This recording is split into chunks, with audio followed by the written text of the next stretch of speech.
Sahyadri news, आवाज महाराष्ट्राचा।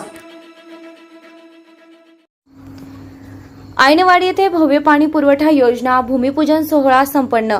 माननीय विद्यमान आमदार अनिल भाऊ बाबर यांच्या विशेष प्रयत्नातून मौजा ऐनवाडी येथील ग्रामीण पाणी पुरवठा विभाग जिल्हा परिषद सांगली जल जीवन मिशन योजना सन 2021-22 या योजनेतून नळ पाणी पुरवठा योजनेसाठी अंदाजे रक्कम 87,31,000 रुपयाचा निधी अनिल भाऊ यांनी त्यांच्या विशेष प्रयत्नातून मिळवून दिलाय। अनिल भाऊंनी आपलं सर्वस्व पणाला लावून 60 किलोमीटरवरून 1000 मीटर उंचीवर असणाऱ्या घाट माथ्यावर कृष्णा माईचे पाणी आणले। हे अशक्य प्राय असणारी योजना व त्यासाठी लागणारा प्रचंड निधी हे शक्य करून दाखवत हजारो मायबाप जनतेच्या हजारो एकर जमिनीच्या बांधावर पाणी देण्याचं स्वप्न बाळगणारे ज्यांनी टेंभू योजनेला दिवसा स्वप्न म्हणून हिणवले, परंतु अनिल भाऊंनी तेच टेंभूचे दिव्य स्वप्न पाहिले व ते स्वप्न पूर्ण करण्यासाठी रात्रीचा दिवस केला व ती योजना पूर्णत्वास आणली। मग प्रश्न पिण्याच्या पाण्याचा असो किंवा शेतीच्या पाण्याचा, पाणी म्हटलं की नाव येतं ते फक्त आणि फक्त टेंभू योजनेचे जनक पाणीदार आमदार माननीय अनिल भाऊ बाबर यांचेच।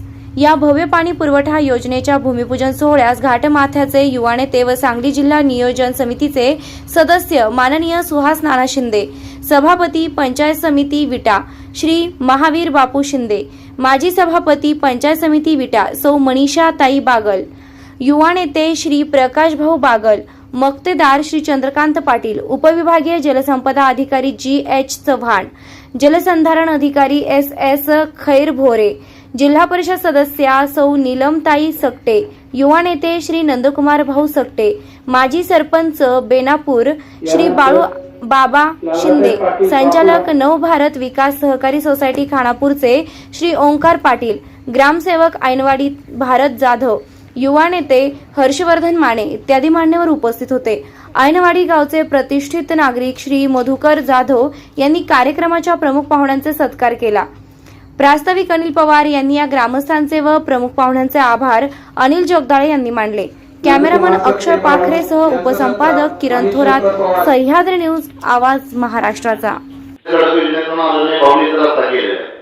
दोन महत्वाचे रस्ते, गावाला जोडणारा रस्ता आणि डोळ्याला जोडणारा रस्ता आदरणीय भाऊंनी मंजूर करून या रस्त्याचं काम चांगल्या पद्धतीने झालेलं आहे। मला वाटतंय अनासाहेब येत आहेत 25-15 सुद्धा एक दोन काम या ठिकाणी ऐनवाडीत आपण केलेले आहेत। त्याच पद्धतीने या ठिकाणी जिल्हा परिषद सदस्य नीलमता या ठिकाणी नंदुभाऊ आहेत। दलित वस्तीतून सुद्धा आपण जिल्हा परिषदेमधून या ठिकाणी निधी खर्चून आणलेला आहे। आता सुद्धा मला वाटतं स्ट्रीट लाईट मंजूर आहे, पण कधी नारळ कोण आले तर आमच्यापैकी सभापती जिल्हा परिषद सदस्य भाऊ कोण आले।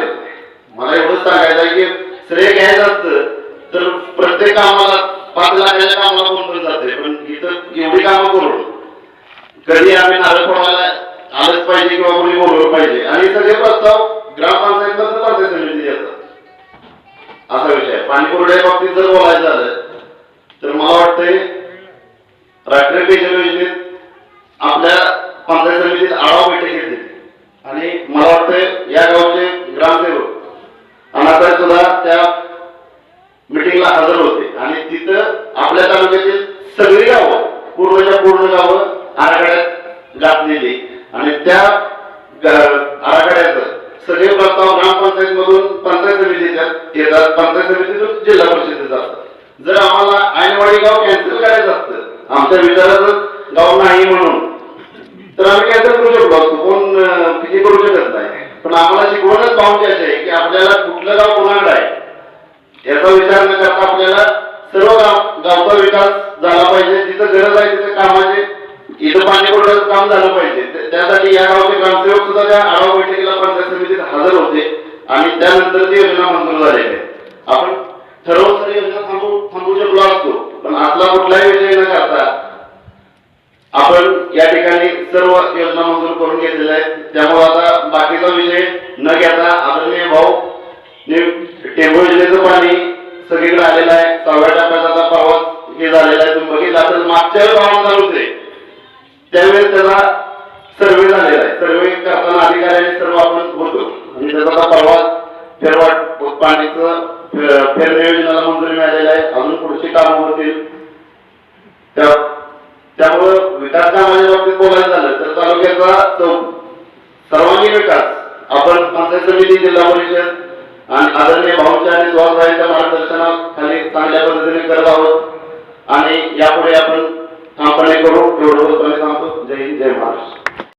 हा एक प्रश्न पडतोय, श्रेयवाद हा जो चालू आहे आणि ह्याच्या पाठीमागे सुद्धा चालू होता प्रत्येकाचा. राजकारण म्हटलं का श्रेयवाद आलाच, मग तो कोणी घ्यायचा हा प्रश्न सर्वांच्या पुढे उद्भवतो.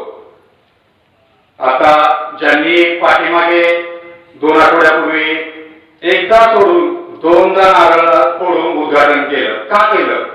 तुम्हाला तुमच्या केलेल्या कार्यकाळावरती विश्वास नाहीये, त्याआधी तुम्ही 2 वेळा उद्घाटन करताय. ही एक हास्यास्पद बाब आहे.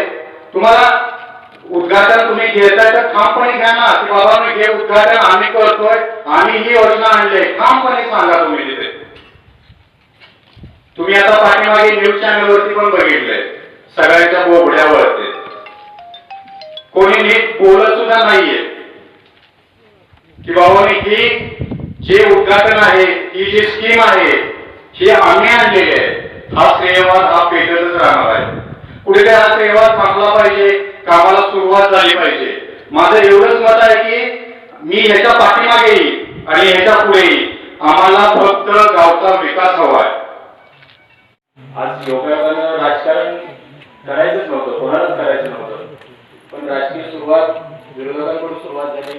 त्यामुळं या गोष्टीवरती कुठेतरी म्हणजे अनिलभाववरती जर टिकावत असतील तर अनिलभावचे कार्यकर्ते काही शांत बसणार नाही. त्याचं उत्तर म्हणजे हे कार्यक्रम आहे.